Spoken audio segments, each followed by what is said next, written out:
তো বন্ধুরা, পশু পাখিদের ভালোবাসা অনেক ভালো। মানুষের থেকে পশু পাখিদের বিশ্বাস করা ভালোবাসা ভালো, কারণ তারা কখনো বেইমানি করে না।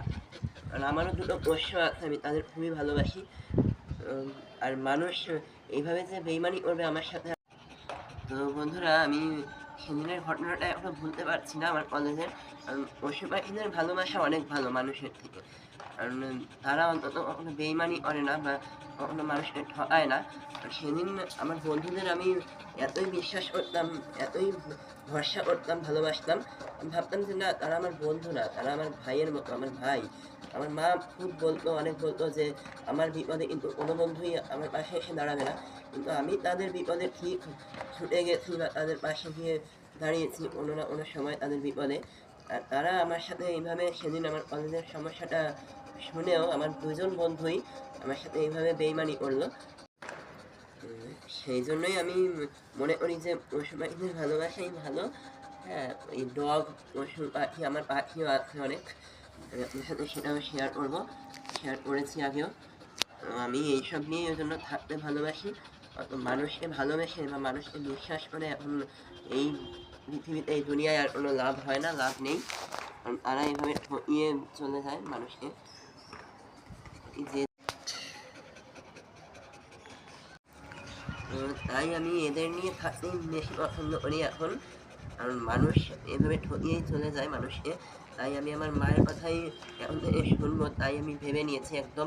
এখন আমি আর মায়ের অবাধ্য হব না, মায়ের কথার কোনো কথারই অবাধ্য হব না। আমার মায়ের সব কথাই এখন আমি এখন থেকে শুনবো। আর যত আমার তো বাবা নেই, যতদিন আমার বাবা ছিল ততদিন আমি মা বাবা দুজনের কথাই শুনতাম, শুনে চলতাম। তাতে জীবনে অন্তত আমার ভালো ছাড়া কোনোদিন ক্ষতি হয়নি।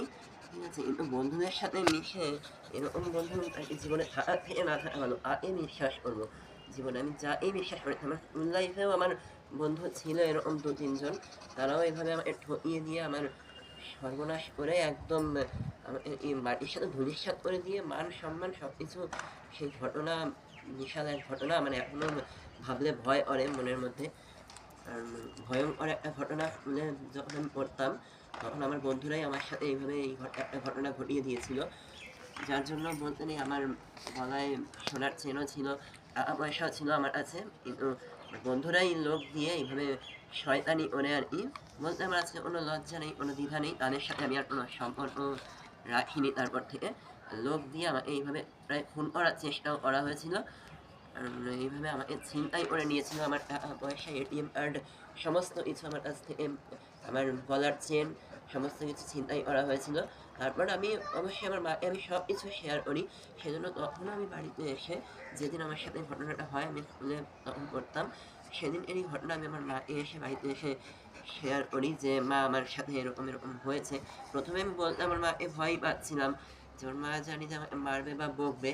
তারপর ভাবলাম যে না, সত্যি কখনো লুকানো যায় না। আর মা বাবার থেকে কোনোদিন, আমি বলে না, কেউই আপনারা কোনোদিন কেউ কিছু মা বাবার থেকে কিন্তু লুকাবেন না। সেটা ভালো হোক মন্দ হোক, যত খারাপই হোক বা যত ভালো কাজই আপনারা করুন, কেউ কোনোদিন মা বাবার থেকে লুকাবেন না। তাহলে কিন্তু পরে বিপদে পড়লে কেউ, কোনো মানুষ, বন্ধু কেন, কোনো পরিবারের কেউ আর কিন্তু বাঁচাতে আসবে না বাবা মা ছাড়া।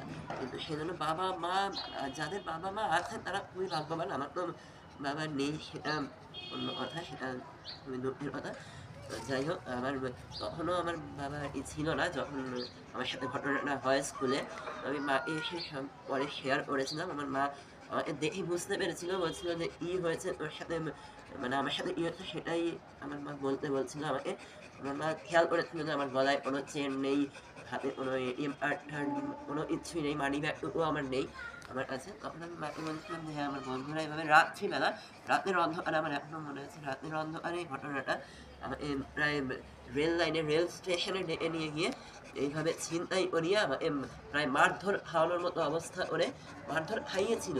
মারধর খাইয়ে আমার পায়ে হাতে সব জায়গায় চোট পেয়ে সেখান থেকে বেঁচে এসেছিলাম।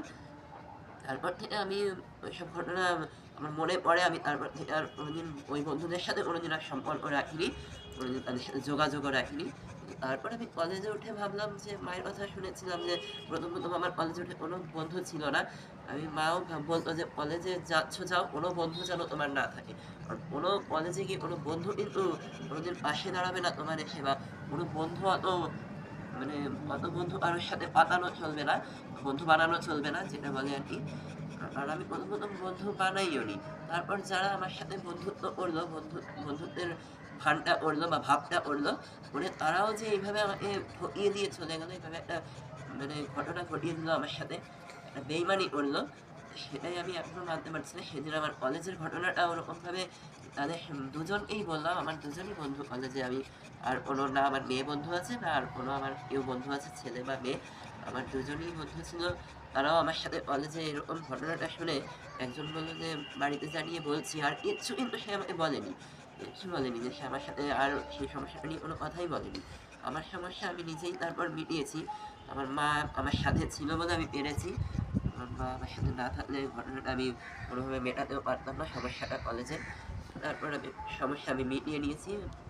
তার জন্য আমার মায়ের কাছে তো আমি সারা জীবনই কৃতজ্ঞ।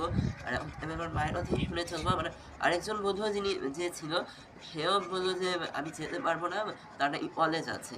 এতদিন সে কলেজে যেত না, আমি বুঝতে পারলাম না।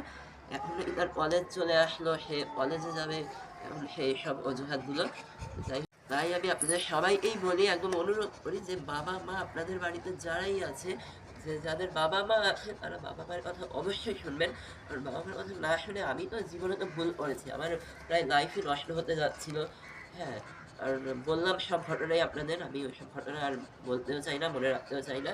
তাই আপনাদের বাবা-মা বাড়িতে আছে যাদের, বা মা আছে শুধু, বা যাদের শুধু বাবা আছে, তাদের দয়া।